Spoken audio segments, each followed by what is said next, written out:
I went to a party on Easter weekend. I was in grade 11 at the time. I went in and started drinking alcohol on an empty stomach and smoking hash, marijuana. And so I participated in that. Little did I realize that going to that party would be, really probably one of the worst decisions I would make, because it led to my first sexual encounter, which was really a rape, which led to my first pregnancy. I couldn't see a future. And so when abortion was suggested as a solution, I was drawn into it because I wanted to return everything to the way it was before. The actual experience itself was very traumatic. That would be the right word to describe what happened. I remember being told, it wouldn't take very long, and it didn't, but it was the longest 5 minutes of my life. And I remember wondering if there was a soul. And I remember asking that question and having this vague sense that life had ended. And then I began to cry. And my tears were beyond my own understanding. They were very deep. As I got on the bus, looking at myself in the window of the bus. And this was a pivotal moment because it's the moment that I decided to reject myself, that I had done something unforgivable. And I didn't know what to do with it. I began to drink excessively, to use drugs. I began to engage in sexual activity, like we were in what we call the sexual revolution, these things were acceptable now. Only thing is, in my heart, I knew something was wrong. Why am I so depressed? Why do I feel so bad about myself? Why do I have so much fear?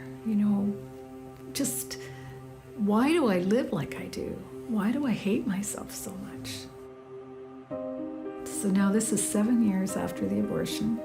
It was my birthday, I was alone, and the idea of suicide began to creep in.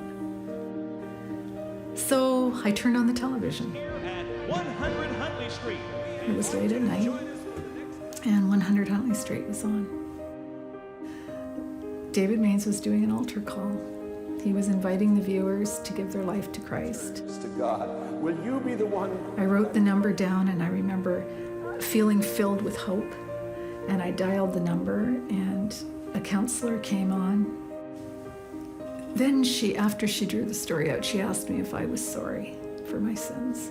It's the first time that I've really told my story to anybody. It's the first time that I talked to somebody about God and sin. And really, it was the bottom line.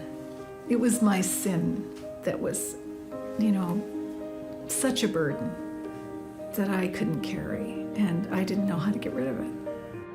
And then she led me through the sinner's prayer, where I gave my life back to Christ.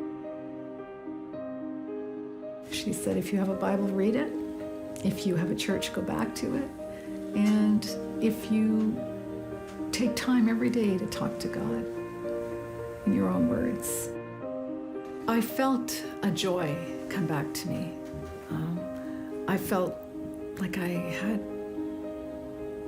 been cleansed, like something was washed away, and I felt new life. And I remember following her direction to go back to my church, and I was especially moved by the Word of God. From the time of the abortion going forward, I just was always looking for the answer, and the answer was Jesus. So the phone call I made to 100 Huntley Street was December of 77. In May of 78, I met Walter. It was shortly, just a few months later, it became clear that we had a call to the vocation of marriage.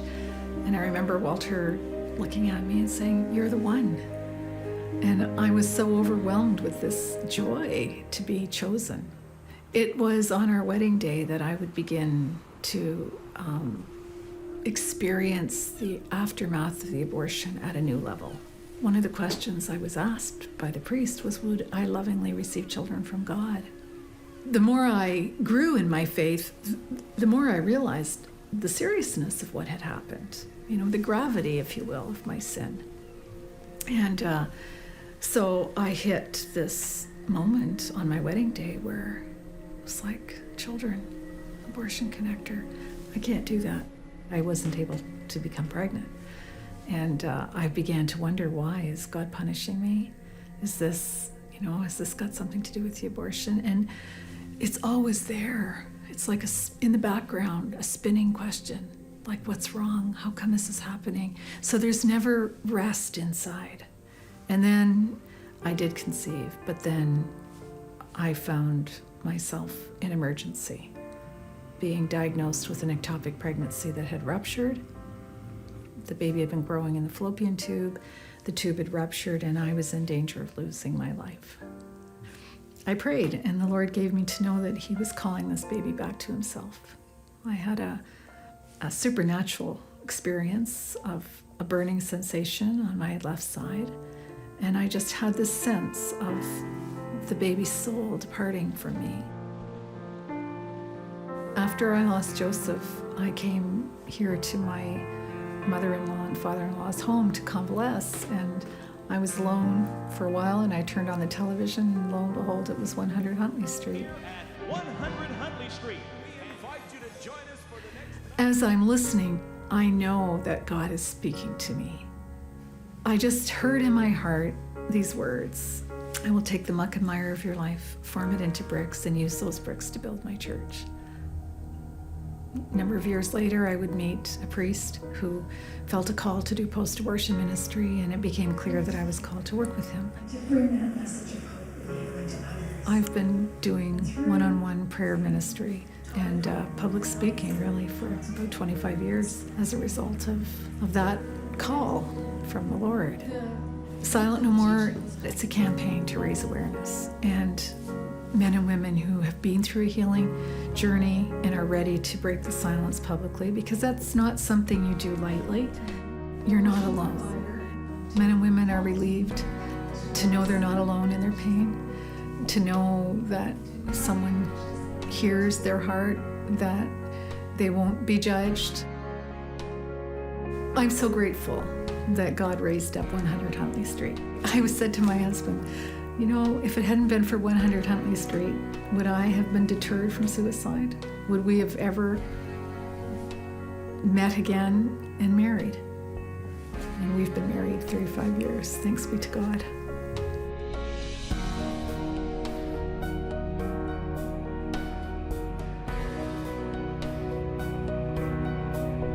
It was in this very room that I heard that call, that I would, at some point in my life, the Lord would use my past for good. It's phenomenal that you folks were here, like in this room.